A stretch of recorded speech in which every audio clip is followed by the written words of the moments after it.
أعوذ بالله من الشيطان الرجيم بسم الله الرحمن الرحيم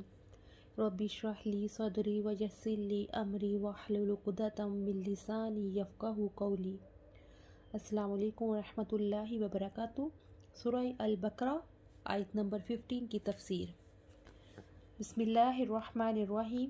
اللہ یستہزئ بہم ویمدہم فی طغیانہم یعمہون۔ اللہ تعالیٰ ان سے مذاق کرتا ہے اور ان کو ڈھیل دے رہا ہے، وہ اپنی سرکشی میں اندھے بنے ہوئے ہیں۔ یہاں پر بھی منافقوں کے مکر و فریب کا وبال ان پر ہی ہے، اس کی وضاحت کی جا رہی ہے۔ اللہ تعالیٰ نے خبر دی ہے کہ وہ منافقوں کے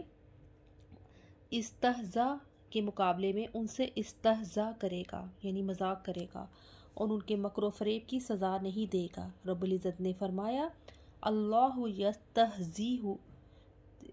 بہم، اللہ تعالیٰ ان سے مذاق کرتا ہے۔ اللہ تعالیٰ کا استہزاء ان کے استہزاء کی جزا ہے جو وہ اللہ تعالیٰ کے بندوں کے ساتھ کرتے ہیں۔ منافقین کے ساتھ اللہ تعالیٰ کا استہزاء یہ ہے کہ وہ ان کے بدبختی کے اعمال اور خبیث احوال کو ان کے سامنے مزین اور آراستہ کر دیتا ہے۔ اللہ تعالیٰ نے اہل ایمان کو ان پر مسلط نہیں کیا، اس لیے کہ وہ سمجھتے ہیں کہ وہ اہل ایمان کے ساتھ ہیں۔ اللہ تعالیٰ ان سے نیکی کی توفیق چھین لیتا ہے، پھر نہ ان کے کان سچ سننا چاہتے ہیں، نہ سچی بات ان کے دل پر اثر انداز ہوتی ہے، نہ ان کی آنکھ سچائی کو دیکھ سکتی ہے، پھر وہ اندھا دھند اپنی مرضی کے مطابق زندگی گزارتے رہتے ہیں۔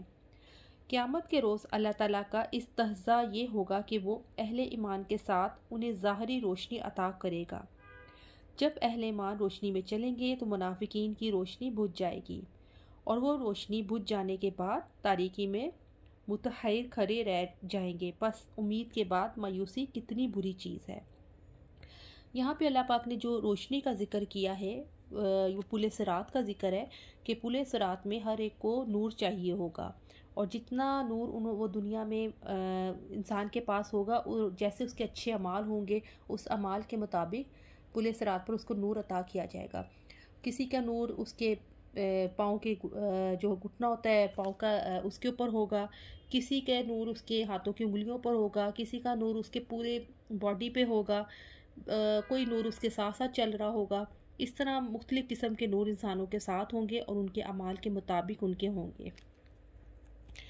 رب العزت نے قیامت کے دن اس استہزاء کی خبر دی ہے کہ جس دن منافق مرد اور منافق عورتیں ایمان والوں سے کہیں گے ہمارا انتظار تو کرو کہ ہم بھی تمہارے نور سے روشنی حاصل کریں، کہا جائے گا اپنے پیچھے لوٹ جاؤ، پھر کچھ نور تلاش کرو، حالانکہ ان کے درمیان دیوار حائل کر دی جائے گی جس میں ایک دروازہ ہوگا، اس کے اندرونی حصے میں رحمت ہوگی اور اس کے بیرونی حصے میں اس کی طرف عذاب ہوگا۔ وہ ان کو آوازیں دیں گے کیا ہم تمہارے ساتھ نہ تھے؟ وہ کہیں گے کیوں نہیں، لیکن تم نے اپنے آپ کو فتنے میں ڈالے رکھا اور تم انتظار ہی کرتے رہے، اور تم نے شک کیا اور فضول تمناؤں نے تمہیں دھوکہ دیا ہے، یہاں تک کہ اللہ تعالیٰ کا حکم آ گیا اور دھوکے باز نے اللہ تعالیٰ کے بارے میں تمہیں دھوکہ دیا۔ سورۃ الحدید آیت نمبر 13-14۔ یعنی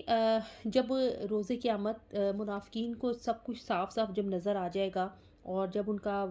حساب کتاب ہو رہا ہوگا اور نور کی کمی ان کے پاس ہوگی، تو وہ اپنے ساتھیوں کو کہیں گے، یعنی اہل ایمان والوں کو کہیں گے جن کے ساتھ وہ دنیا میں رہتے تھے اور مذاق کرتے تھے،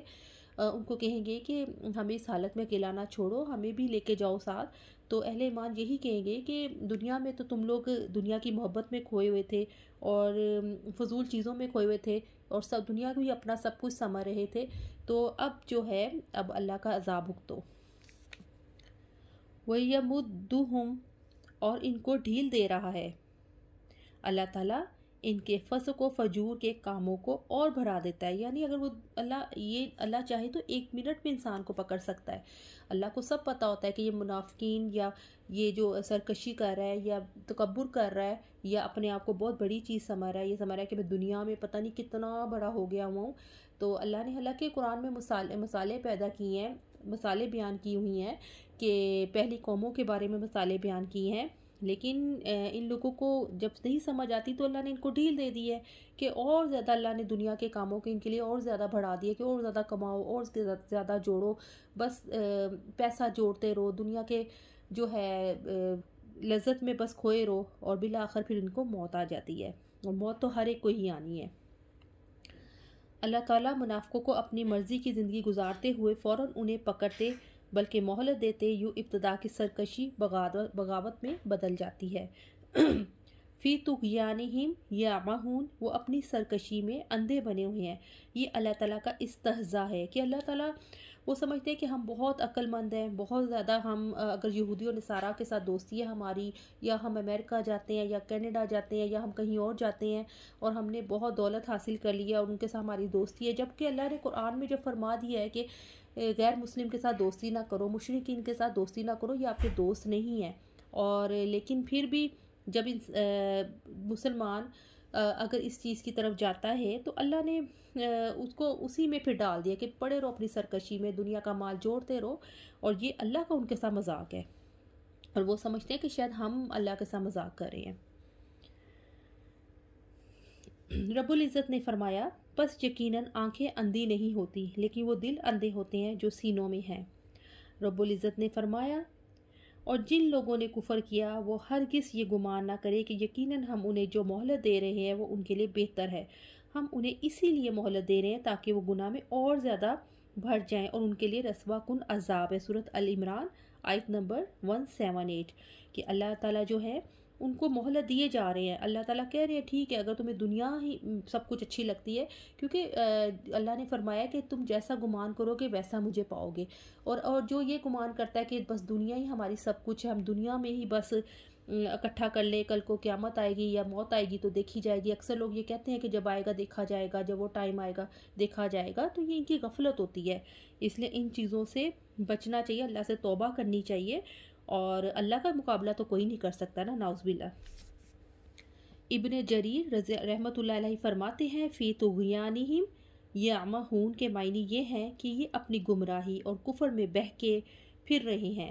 جس کی ناپاکی نے انہیں گھیر لیا ہے، جس کی نجاست نے چاروں طرف سے ان کا احاطہ کر لیا ہے۔ اب یہ حیران و پریشان اور گمراہ ہو کر بھٹک رہے ہیں کہ اس دلالت اور کفر سے نکلنے کا راستہ سجائی نہیں دے رہا، کیونکہ اللہ تعالیٰ نے ان کے دلوں پر مہر لگا دی ہے اور ان کی آنکھوں کو ہدایت سے اندھا کر دیا ہے، جس کی وجہ سے وہ رشد و بلائی کو دیکھ ہی نہیں سکتے اور نہ ہی اس کی طرف راہ پا سکتے ہیں۔ اور ابن جریر یہ بھی فرماتے ہیں کہ تمام سرکش چیزوں کو شیطان کہا جاتا ہے۔ شیطان ان انسانوں میں سے بھی ہو سکتا ہے اور جنوں میں سے بھی، جیسا کہ اللہ تعالیٰ فرماتے ہیں یہ سورۃ الانعام آیت نمبر 112۔ اور اسی طرح ہم نے شیطان سیرت انسانوں اور جنوں کو پیغمبر کا دشمن بنا دیا تھا، اور وہ دھوکہ دینے کے لیے ایک دوسرے کے دل میں ملمع شدہ باتیں ڈالتے رہتے ہیں۔ استہزاء کے معنی ارشاد باری تعالیٰ، قالوا انا معکم، وہ کہتے ہیں بے شک ہم تمہارے ساتھ ہیں کے بارے میں محمد بن اسحاق نے ابن عباس رضی اللہ تعالیٰ عنہ سے روایت کیا ہے کہ ہم بھی اسی دین پر قائم ہیں جس پر تم قائم ہو۔ جھوٹ بولتے تھے، یہ سمجھتے تھے کہ ہم مذاق کر رہے ہیں۔ انما نحن مستہزئون، یعنی ہم تو ان مسلمانوں سے مذاق اور کھیل تماشا کرتے ہیں۔ ضحاک نے ابن عباس رضی اللہ تعالیٰ عنہ سے روایت کیا ہے کہ اس کے معنی یہ ہے کہ انہوں نے کہا ہم تو اصحاب محمد صلی اللہ علیہ وآلہ وسلم سے حقارت امیز مذاق کرتے ہیں، کیونکہ اس دور کے جو منافقین تھے ان کو یہ لگتا تھا کہ ہم صحابہ کرام کے ساتھ مذاق کر رہے ہیں، اور نبی کریم صلی اللہ علیہ وسلم کے ساتھ بھی مذاق کریں، ان کی مجلس میں ہم بیٹھتے ہیں تو ہم ان کو یہ ظاہر کرتے ہیں کہ ہم تو بس آپ کے دین پر ہیں، آپ پہ ایمان رکھتے ہیں، قرآن پہ رکھتے ہیں، لیکن جو ہے ان کو یہ نہیں، اس بات کا یقین نہیں تھا کہ ہر چیز کا علم تو اللہ تعالیٰ کو ہے، اللہ سب کو جانتے ہیں، اللہ تو دل کی گہرائیوں تک کو پڑھ لیتے ہیں۔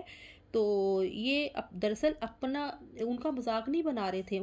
بلکہ اپنا مذاق بنا رہے تھے، اور بلکہ یہ جب مشرکین یا یہودیوں کے پاس بیٹھتے تھے تو وہاں ہنستے سے مذاق بناتے تھے کہ ہم نعوذ باللہ ان کو بیوقوف بنا کے آگے، حالانکہ یہ ان کی کم عقلی تھی۔ اور اللہ تعالیٰ فرماتے ہیں کہ ان منافقوں سے اللہ ہنسی کرتا ہے اور انہیں ان کی سرکشی میں ڈھیل دیتا ہے اور وہ اس میں بھٹکتے رہتے ہیں۔